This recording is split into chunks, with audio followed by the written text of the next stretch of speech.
Dois vereadores eleitos em Porto Alegre no ano passado tiveram as contas de campanha rejeitadas pela Justiça em primeira instância. A juíza que condenou Alberto Kopitsch, do PT, aponta que houve arrecadação imprópria de recursos do próprio candidato e de terceiros, em valores que passam de R$ 67 mil.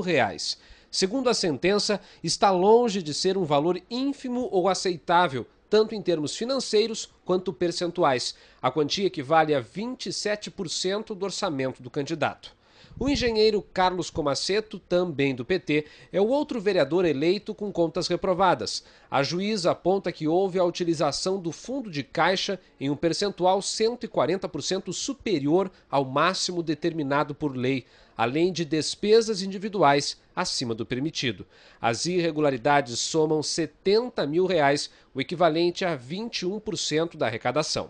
Os vereadores preferem não gravar entrevista, mas o presidente do PT municipal explica a posição dos colegas. Eu tenho esses dois vereadores na mais alta conta. As informações que eles me passaram é que são problemas contábeis a serem resolvidos tecnicamente. A lei indica que nos casos de arrecadação ou gastos ilícitos durante a campanha, o Ministério Público ou os partidos podem mover uma ação contra o candidato em até 15 dias após ele assumir o mandato. Após uma investigação judicial, se as irregularidades forem confirmadas, o eleito pode ser cassado. No entanto, os promotores eleitorais de Porto Alegre não entraram com nenhuma ação e agora não há mais tempo. Para este advogado especialista em direito eleitoral, houve uma omissão da promotoria. Eu acho que é sumamente grave. Eu, se tivesse recebido para ingressar com a ação, eu teria ingressado tranquilamente. E acho que as probabilidades de êxito seriam bem grandes. Me surpreende, mas que é de omissão, tranquilamente. Isso não pode, não deveria, não pode, numa situação que nós estamos passando hoje, na esfera política e nacional, tem uma atitude dessa aí. Também consultamos o ex-presidente do Tribunal de Justiça do Rio Grande do Sul e do Tribunal Regional Eleitoral, Léo Lima, que aceitou falar em tese com base na legislação. O desembargador aposentado explica que a lei indica um caminho natural, que é a representação do Ministério Público contra um candidato com contas reprovadas. A lei já traçou o caminho. Quer dizer, uma vez rejeitadas as contas, deverá, e a lei determina que haja um encaminhamento de cópia desse processo, de todo esse processo da prestação de contas para o Ministério Público. E ele, então, examinando, tomar as medidas cabíveis com base nas provas que foram colhidas. Se ele se convenceu que há pelo menos indícios, ele, então, promoverá essa medida. O ex-presidente do TRE reforça que a investigação judicial permite identificar com segurança se há ou não uma irregularidade que justifique a cassação. Tudo isso aí serviria de base para essa investigação. Não apenas a prova cabal. Até porque seria uma forma de bem investigar a situação, claro, dando oportunidade de defesa ao eventual candidato que está sendo alvo dessa investigação. Tá?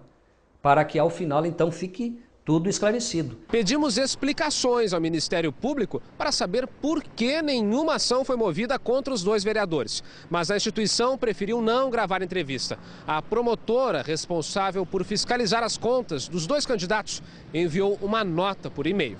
Denise Casanova Vilela afirma que entendeu não haver indícios suficientes para configurar abuso de poder econômico ou arrecadação ilícita de recursos, porque, segundo a opinião da promotora, as falhas eram de cunho formal, que, em sua análise, maculavam administrativamente a regularidade na prestação de contas. Também pedimos ao especialista em direito eleitoral Alberto Rolo, de São Paulo, para avaliar as sentenças. O advogado afirma por e-mail que as contas de Kopitsch têm potencial para provocar desequilíbrio na eleição, o que justificaria o pedido de cassação. Escreve ainda que o parquê, termo jurídico para designar o promotor, agiu em desacordo com a legislação. No caso de Comassetto, o advogado entende que a sentença não descreve os fatos que causaram a rejeição das contas, portanto não há base para pedido de cassação por falta de justificativa. A bancada do PT é a segunda maior do Legislativo Municipal, com 5 vereadores. Se 2 tivessem sido cassados, haveria uma mudança na configuração e nas forças políticas da Câmara. O presidente do PT se diz convicto que os promotores não foram omissos nem privilegiaram os candidatos do Partido dos Trabalhadores. Não creio que o Ministério Público do Rio Grande do Sul seja omisso.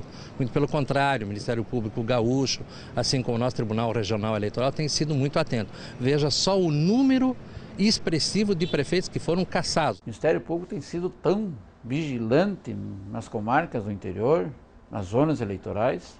Agora não pode haver essa discrepância. Deixar passar sem atitude nenhuma aqui na capital. Isso que não se justifica de maneira nenhuma.